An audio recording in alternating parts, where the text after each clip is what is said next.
Welcome back. After 12 years away from the stage, making his name in The Hobbit and the TV drama Spooks, Richard Armitage says it's taken something very special to tempt him back to the theatre. And that something special is a revival of Arthur Miller's tale of witch hunting, The Crucible. Richard plays John Proctor, a role he first played at drama school 20 years ago.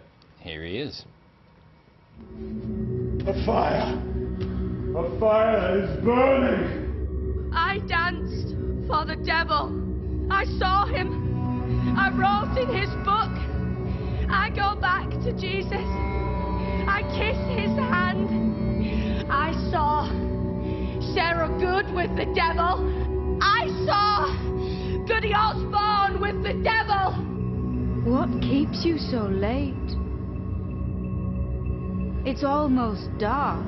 What are you? I have seen your power. You will not deny it. What say you, mister? I say, God is dead! Here, God's damns our kind especially. We will burn together!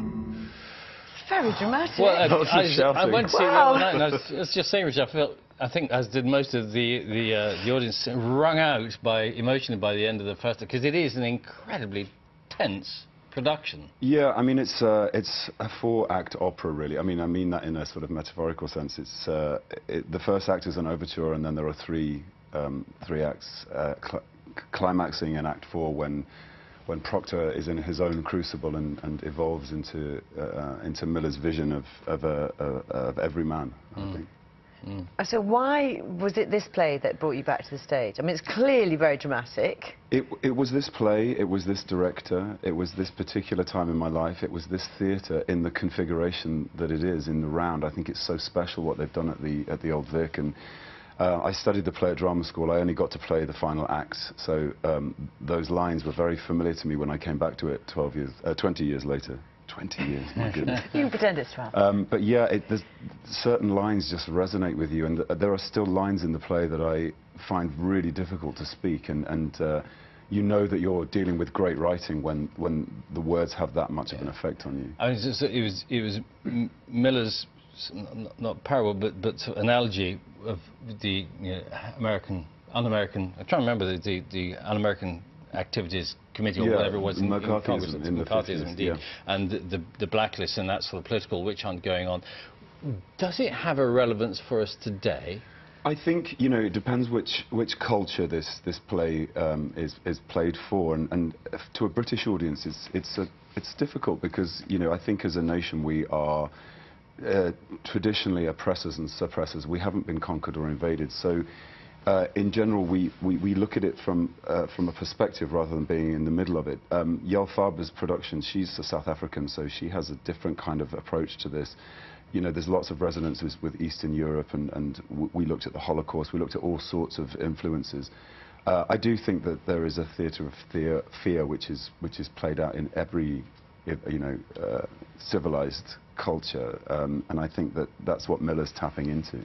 I mean, you went to America and drove to the place where it's based on to help you along the way? Yeah, I mean, I live in New York, so it was a 4-hour journey up to Boston, Massachusetts, and Salem, and to find the original Salem. I think it's important to me to go to the source and really find out that these were real people. And I'd read Miller's biography, and I wanted to sort of tread the path that he trod in the 50s when he decided to use this story as his parable, yeah. You've also been very busy in films and TV over the years, and in The Hobbit with Mr. A. Serkis. I know, we just high-fived each other. I know, we heard the high-fiving. Let's have a look. Are you playing Thorin? Is it Thorin Oakenshield? Is the correct way to pronounce it? Thorin Oakenshield. Leading a company of dwarves in the desolation of Smorg. Not you. We must travel at speed. You will slow us down. What are you talking about? Coming with you? No.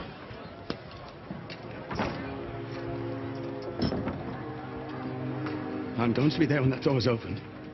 When we first look upon the halls of our fathers, Thorin. Killy, stay here. Rest. Join us when you're healed.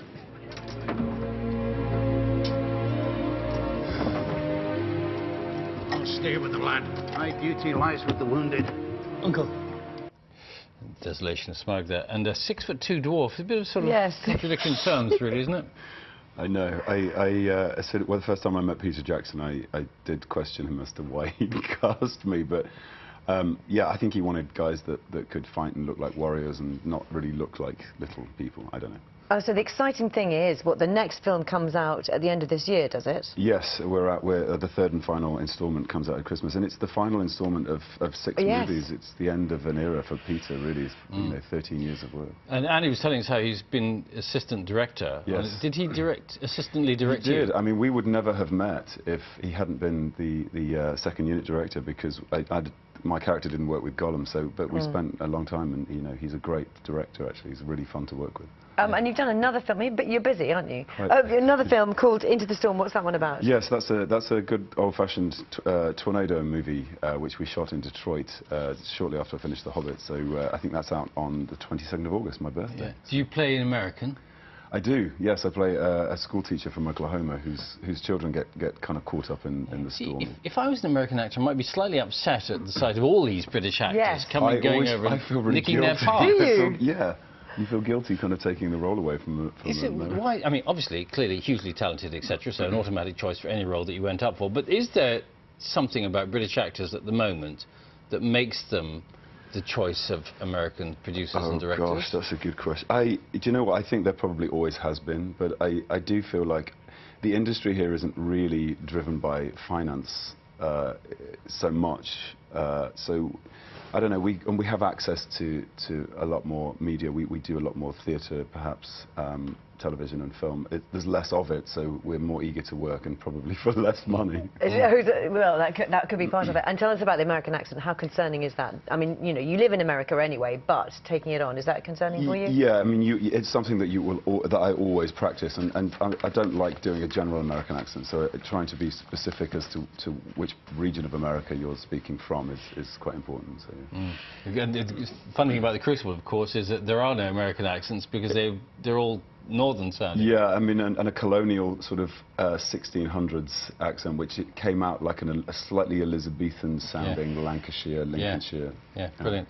All right, Richard, very thanks good. very much. Thank you very much indeed. The Crucible is on at the Old Vic Theatre in London until Saturday, September the 13th, and Into the Storm is out cinemas next month, your birthday, 22nd of August. That's it from us. We're both back tomorrow.